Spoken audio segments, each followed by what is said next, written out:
Hello and welcome, my name is Ansu. If you're new here, consider subscribing down below. Today is another wrap-up. Like I mentioned, I am running quite late with my videos, and I wanted to talk about more books that I read. And what better opportunity than a wrap-up. So in July, I ended up reading 5 books, which is not so bad when you consider that I did travel. I'm like proud of myself, alright? So let's get right into it. The first one I read was The DoOver by Lynn.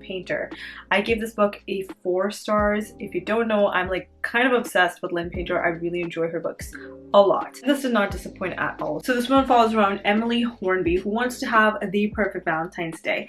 But some things go a little wrong and she ends up going to her grandmother's house to have a good conversation, some girl chat, and she ends up passing out, just going to sleep. Wakes up the next day, but she wakes up in her own bed and it's still Valentine's Day.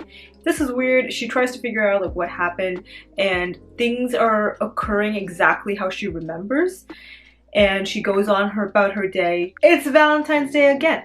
So she's stuck in this time loop of just going over Valentine's Day over and over and over again. Something that constantly happens during these Valentine's Day is that her current boyfriend Josh's infidelity. She cannot understand like why that's happening, and she can't get through that situation.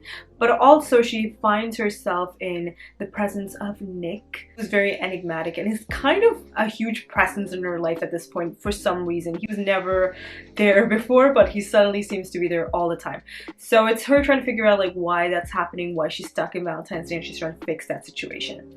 It's a really fun book. It is a good time loop. I really did enjoy it this time. I usually am not the biggest fan of a time loop because, well, it's not realistic, right? But it was really fun. Yeah, that's pretty much it. It's a high school romance. If you're into it, pick it up. It's fun. Moving on, I did end up finishing The Love Voyager by Lynn as well, and this one is the second book in the Mr. Wrong Number series. And I think I've talked about this book quite a lot, but we're following around Hailey Piper, who has hit rock bottom, and she is literally crawling out of this random dude's hotel room, and she does not know how to like fix her life, and she's like deciding, I'm going to do everything to fix it. I'm going to get a proper job, go on a dating app, find a good person to be with, and that's that. She ends up kind of matching with the same dude, Jack, but they did end up deciding that they're not going to be together, but they're going to have a good friendship, and they just seem to be really good friends. Both Hailey and Jack goes on dates. It all ends up poorly. They do not have good times at all on their respective dates, and they just end up going together for some tacos after their terrible dates, and that's it. One day, Hailey ends up taking Jack to her sister's wedding, I think, and they cannot understand the reason why they're not together. There's this close proximity situation going on, and it's adorable, it's fun, but I feel like Jack was just kind of an asshole, so that's why I didn't really enjoy this book as much as I would have liked to. I gave this 3 stars if I'm not wrong, and yeah, it's enjoyable enough, but Jack was not a good person. He was a total walking red flag. Did not care for him. I ended up reading Little Fires Everywhere by Celeste. I honestly did not expect to enjoy this as much as I did. I had picked this up, I think, last year, and I read like a couple of chapters. I just was not getting into it whatsoever. But this time around, when I got into it, I was really picturing Reese Witherspoon as one of the characters. This one is set in a suburb, Shaker Heights in Cleveland. Elena Richardson, who abides by the rules all the time. She has a bunch of different kids, and in the beginning of the book, we see that her house is burning down and they're blaming one particular child.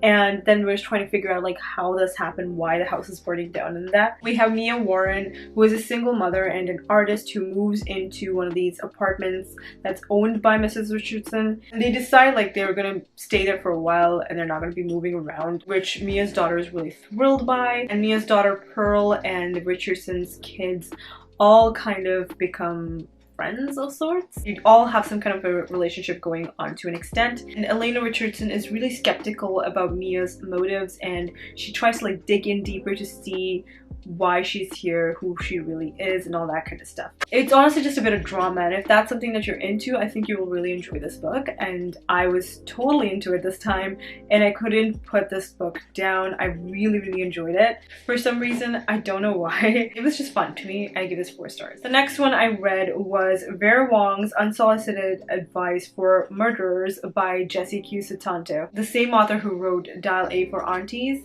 and I loved that book. She also has another book called Four Aunties and a Wedding, which I yet have to read because I've heard so many bad reviews and I just cannot ruin Dali Four Aunties. But this one follows around Vera Wong, who has this tea shop. She's 60 years old. Nobody really visits her tea shop, but she's like a detective essentially. And one day somebody ends up dying at her tea shop, and she literally goes and like draws an outline over the body, like this is where he was dead. She's essentially trying to do like detective work and then matchmaking later on. She truly thinks she's gonna do a better job than the police are gonna do, and she is very mischievous. She does ridiculous things, and she's just a person that you cannot stand to an extent, but you cannot help loving so much. It's just this really fun, sweet story about this little Chinese woman, and I absolutely adore this. I thought it was really fun. I give this 4 stars. The final book I read was The Inheritance Games by Jennifer Lynn Barnes.